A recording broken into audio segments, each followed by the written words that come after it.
Today I'd like to talk about love. Paul and Timothy's relationship as we take a look at 1st and 2nd Timothy. The Apostle Paul writes right at the beginning, he says, "To Timothy, my true son, in the faith, grace, mercy, and peace from God the Father and our Lord Jesus Christ." And then Paul is leaving the young Timothy, who had traveled with him over much of Asia and into Greece and then back, and he's leaving him in Ephesus as the pastor or overseer of the church there, and he's writing back to him, and he's trying to encourage him.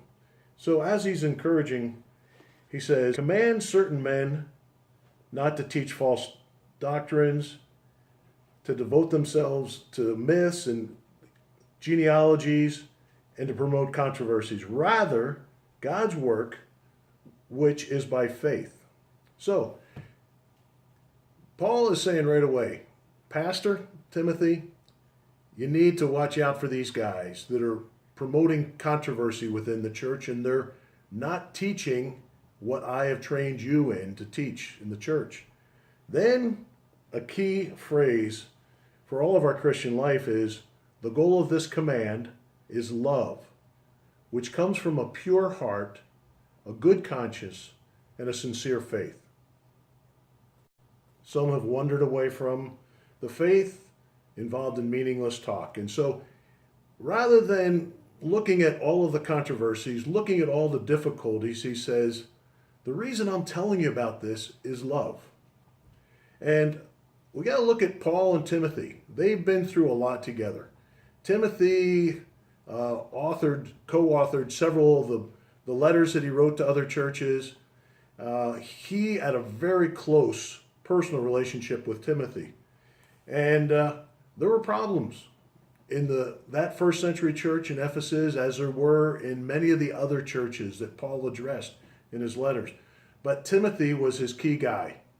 He was his key guy in Ephesus. And he says, love. That's the bottom line. That's the most important thing. Now, obviously, Jesus, when he was talking to the disciples, and one of the teachers of the law came and he heard about the debate. I'm looking at Mark 12, verse 30, starting in there. And he hears the debate, and then he says, what of all the commandments is the most important? The most important one, Jesus answers, is, "Hear, O Israel, the Lord our God, the Lord is one."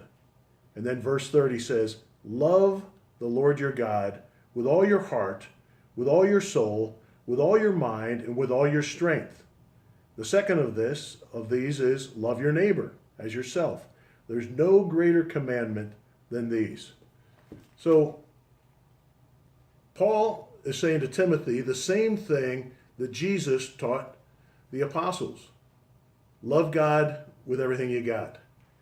Love him with all of your heart, your soul, your might, with your mind, with, everything, every single part of your body. Love God. And then the second thing is love your neighbor. And if you do those things, you will fulfill all the commandments.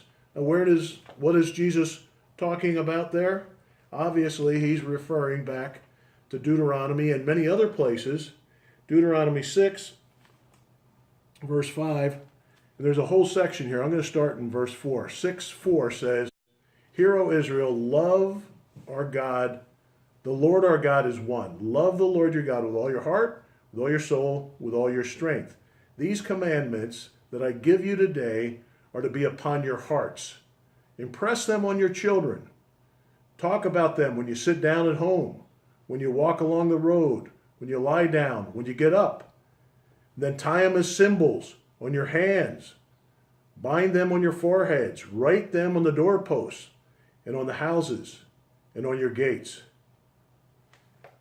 Paul is basically saying to Timothy, and that's what I'm encouraging you today, is to love God with all you've got.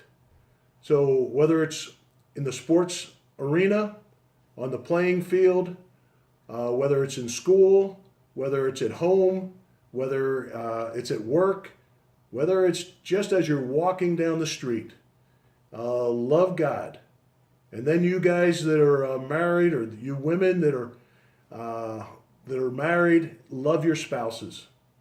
And that's the greatest example you can be for your children. And you coaches, show God's love, because you become like a father to many of your athletes. So just like Paul is saying to Timothy, Timothy, my son,